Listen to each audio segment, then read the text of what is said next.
Fitness फंडामध्ये मित्रांनो आपलं पुन्हा एकदा स्वागत आहे। अनेकदा तुम्ही जिममध्ये माझ्या हातामध्ये डंबेल किंवा रॉड किंवा असं काहीतरी पाहिलं असेल, मात्र आज माझ्या हातामध्ये अंडं आहे आणि याविषयी मी तुम्हाला बोलणार आहे। मला आता कुतूहल असेल की अंड्याविषयी काय सांगणार, अंडं खायचं की नाही या विषयावर मी काही बोलणार नाही आहे। मात्र आपल्यापैकी अनेकांनी असे व्हिडिओ बघितले असतील, खास करून हॉलिवूडच्या काही सिनेमांमध्ये किंवा बॉलिवूडच्या सुद्धा, की पिळदार शरीरयष्टी असलेला एखादा चांगला नायक कच्चं अंडं दुधामध्ये टाकतो आणि ते पितो आणि व्यायाम त्याची ट्रेनिंग करतो। अनेक जण ते फॉलो करतात, प्रयत्नही करतात तसं करायचा। मुळात असं अंडं दुधामध्ये कच्चं अंडं खाणं हे योग्य आहे का? त्याने खरंच काही फायदे होतात का की काही त्रास होऊ शकतात? याचं उत्तर मी तुम्हाला देणार आहे। आपल्या शरीरामध्ये ॲडॉप्टेबिलिटी नावाची एक फेज असते, म्हणजे जसं त्याला तुम्ही सवय लावाल ते रिॲक्ट करतं। काही लोकांना खूप तिखट खायची सवय असते, काही लोकांना खूप गोड खायची सवय असते। एवढं गोड खातात की बघून आपल्याला वाटेल की डायबिटीज कसा होत नाही, मात्र लहानपणापासून ते खात असतात, त्यामुळे शरीर ते घेत असतं। पण तुम्हाला जर का बॉडी बनवायची असेल, फिट राहायचं असेल, तर डायरेक्ट हे करायला जाऊ नका, त्याच्याने त्रासच होऊ शकतो। काय त्रास होऊ शकतो ते मी आता तुम्हाला सांगणार आहे।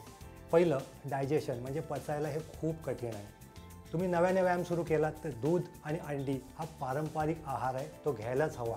मात्र उकडलेली अंडी असतील, सँडविच त्याचं केलं असेल, ऑमलेट असेल किंवा दुसऱ्या कुठच्या पदार्थातून खाणं चांगलं। मात्र कच्चं अंडं आणि दूध या कॉम्बिनेशनने तुम्हाला डायजेशनला म्हणजे पचायला खूप त्रास होऊ शकतो। एवढा त्रास की फूड पॉयझन झाल्यावर जो त्रास होतो ना, तिथपर्यंत त्रास होऊ शकतो। म्हणून नवख्या लोकांनी तरी हे टाळावं। दुसरं म्हणजे कोलेस्टेरॉलची लेवल खूप हाय होऊ शकते। मुळात अनेक जण व्यायामच सुरू करतात कोलेस्टेरॉल लेवल कमी करायसाठी। कच्चं अंडं आणि त्यात दूध याच्याने कोलेस्टेरॉल लेवल एवढी वाढू शकते की त्याच्याने त्रास होऊ शकतो। तिसरं एक कारण आहे, त्याच्याविषयी फार कुठे बोललं जात नाही, ते म्हणजे बायोटीनची कमी। तर बायोटीन काय असतं? हे सर्वात महत्त्वाचं व्हिटॅमिन B7 आहे, जे शरीरातल्या अनेक गोष्टींसाठी, क्रियांसाठी गरजेचं असतं, जे शक्यतो आपल्या शहरी लोकांच्या जेवणामधून आपल्याला फार मिळत नाही। अनेकांना B7 या व्हिटॅमिनची डेफिशियन्सीच असते।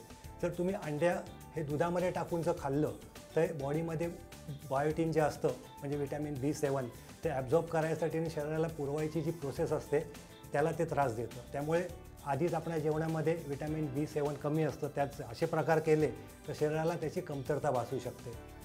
याशिवाय ॲलर्जिक रिॲक्शन होऊ शकतात। का? त्याचे कच्चं अंडं असतं, मग ते गावठी कोंबडीचं असो किंवा बॉयलर, ते तयार होत असताना त्याच्यामध्ये नॅचरल बॅक्टेरिया असतात। ते बॅक्टेरिया आपण पचवू शकत नाही। आपले लिव्हर असेल, पॅन्क्रिया असतील, तसे ॲसिड तयार करू नाही शकत। त्यामुळे एकदा दोनदा तीनदा तुम्हाला असं वाटेल की आम्ही पचवलं, मात्र त्याच्याने तुम्हाला त्रास होऊ शकतो।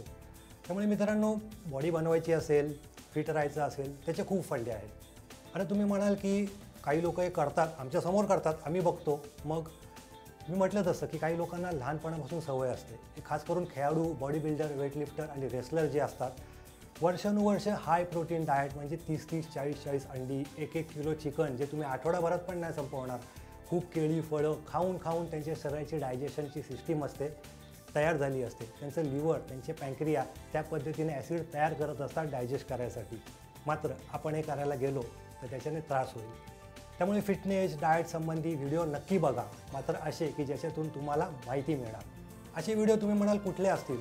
हो, सिंपल आहे, आमचा फिटनेस फंडा। पुन्हा भेटूया फिटनेस फंडामध्ये।